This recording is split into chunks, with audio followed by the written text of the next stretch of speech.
super hot mic. Speaking of hot mic, there's a very built Smurf is asking us the first question. As for Martin Gero. Yeah, the only way that mic works is if you're in the back of the room. For Martin? You single. And interested. Well, I want to say, I have one question. Do you have 3 nipples? Is that what I said? Okay, cool. Go ahead, Mike. I want to say fan of Bored to Death, which David Blue recommended to me. But my question is, how much of the McKay character is you and how much is Hewlett? How much is like what you put in writing-wise and how much of it he puts into performance-wise? Well, David brings all of the mean and nasty aspects of the band. I bring kind of the heart and warmth and intelligence, and that's how we find a balance. That's the good kind of actor-writer relationship. I don't know, David is pretty, I mean, like, there's not a lot of differences between McKay and David. David's the closest to his character. Yeah, absolutely. Yeah. Although Paul can perform surgery. A lot of people don't know that. Simple stuff like dental things, you know, you can't take your heart out or anything, but if you have like an impacted molar, kidney, you know, not a problem. Because there's 2 of those, you know. I'm ready. You know what? Exactly. Yeah. And you can sell the kidney, so. Yeah. And we're actually going to auction off David's kidney at the auction. Exactly. He's going to show up and auction off his kidney. It's an amazing price. Essentially, they're both nerds, though. I think that's the answer to the question. That's probably right. That's probably accurate, yeah. We're both Canadian, and the similarities end. There you go. This one's for Martin. Did you ever count how many characters you killed versus the other writers? What was that? 1. I missed the question. What was it? They asked. I have had.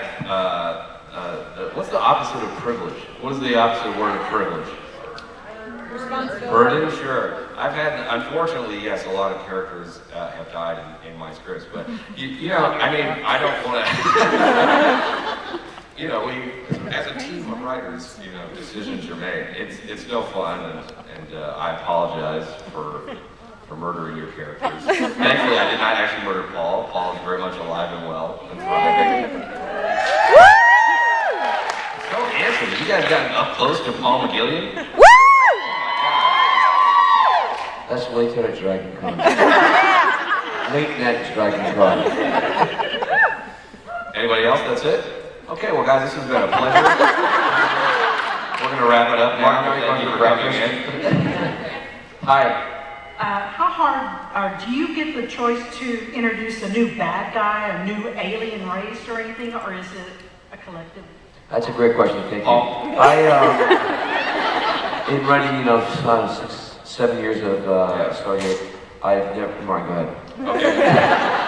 No, I mean how it typically works is it's a very communal writing staff. You know, we really sit down at the beginning of every year and try to come up with some sort of plan. You know, and some of us have ideas and musings like most recently on Atlantis or in the final season, I really wanted to do something with like cool bad guy suits. That's all I knew.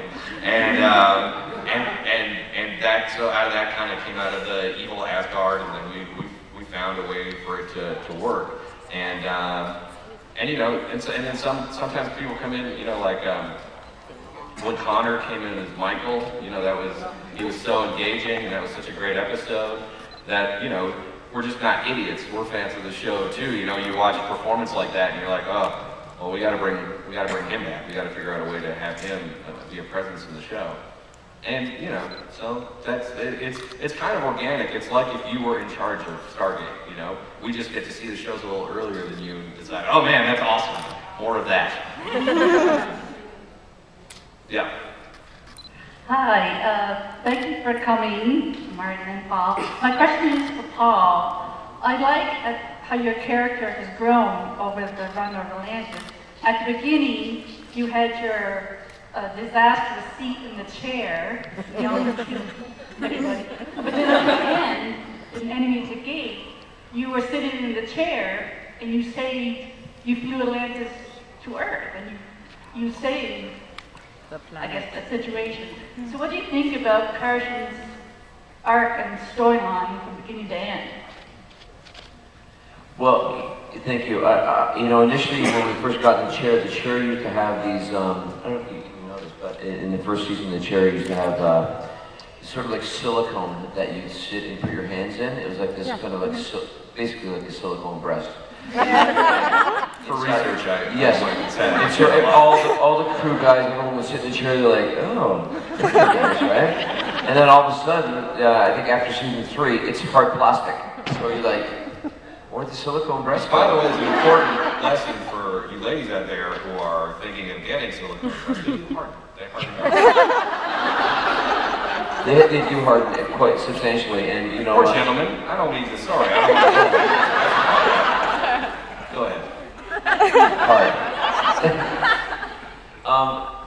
Honestly, the arc of the character, to answer your question, it was fantastic. I mean, initially when I came onto the show, I was a recurring character, and thankfully, Martin and the rest of the writing staff, saw some hopes with the character and gave him an opportunity to grow further in the seasons. And then season 2, they said, halfway through season 1, they said, we'd like to make you a regular, and I was very happy about that.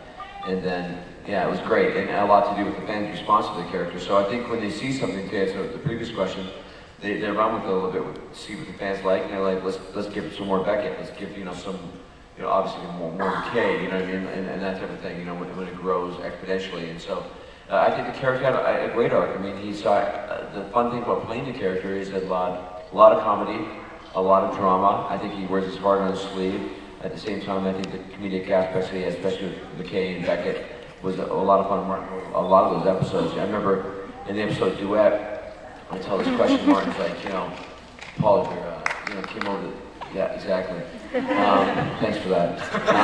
Marty came over to my trailer, talking. He's like, we have a great episode. It's really, really funny. There's a little catch to it, though. You end up, David, you character, they kiss. I'm like, what? And he's like, but it's because this girl that has a crush on you is trapped inside of David. And I'm like, well, how's David feel about it? David's cool with that. If you're cool with that, I mean, you guys are good friends anyway. I'm like, great. Then he went over to David's trailer and said, this is the episode. How does David go? Paul go, oh yeah, Paul's fine. He is you and him, whatever. So, he broke us into that, and then basically. But you'll notice, both sides of that story didn't take a lot of convincing on either side. True. God, I wanted to kiss him so bad. But, as you know, and if you look at the episode again, he grabbed me and kissed me. And I think also, I don't know if you tell this part of the story, but he did it right away in rehearsal. There was no time when he wasn't kissing Paul. There was a lot of time, or just off for other people's reactions. The cameras weren't even on them, and they kept doing it. And I was like, hey, this is not necessary. He's like, it's necessary. We made out a lot. Yeah. If you have an opportunity to kiss Paul McGillon, you too, I'm sure will understand. And I'm here all weekend. So. And I like Tom.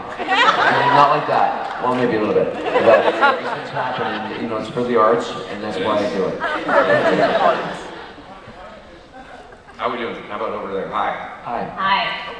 Hi, this question is for Martin. I read on your Twitter that that you had worked with Steve Buscemi, and I was wondering how that was. I didn't actually work with Steve. I write on a show called Bored to Death, which is on HBO. And thanks. Thank you, all 4 of you. It's on HBO. It's an upper tier channel. People don't get it unless they're in a hotel. There's another show called Boardwalk Empire, which is premiering very, very soon. And Steve is the star on that show, or Mr. Buscemi. And he, so we shot in the same studio. So we did have a lot of lunches together. But he was a very friendly guy, and we were actually shooting right outside of his house. And so he came home from a day of shooting, and was like, oh God, I just can't escape HBO, and came into I have a tent where they put me, and I just sit and watch the takes in my tent, and when it rains, and I just think of things of how I can make it better or worse, usually. And he came in the tent, and we just watched a few takes here. Very nice guy. Yeah, that show is amazing. I mean, go do yourself a favor. Go check into a Motel H, pay your $8 on September 19th, and go check out Boardwalk Empire, because it is extraordinary It's got a huge television. It's It's unbelievable. I mean, I've been very lucky to see some of it, and it's going to be the best thing on TV this year. Aside from Bored to Death, which airs September 26th. Not to mention we went to Stargate Monday. Hi. Martin Single. Let's do one over here. Sure. Hi. Martin Single. Hi. This one's for Paul. What was working on Sanctuary like? I was just wondering that actually. Sanctuary, it was a lot of fun. I wore prosthetics, which was, challenging at times. About 3 hours to go through the process of it, and the contacts were difficult, but, worked with Martin, not only Martin Gero, but Martin Wood, and Amanda Tapping was always a pleasure. We had a lot of fun. And, Wexford comes heavily into the first 2 episodes of this new season, which starts, I think, September, just coming out. Yeah. Woo! And I am like, is there any kids in the audience? No. Right. Okay.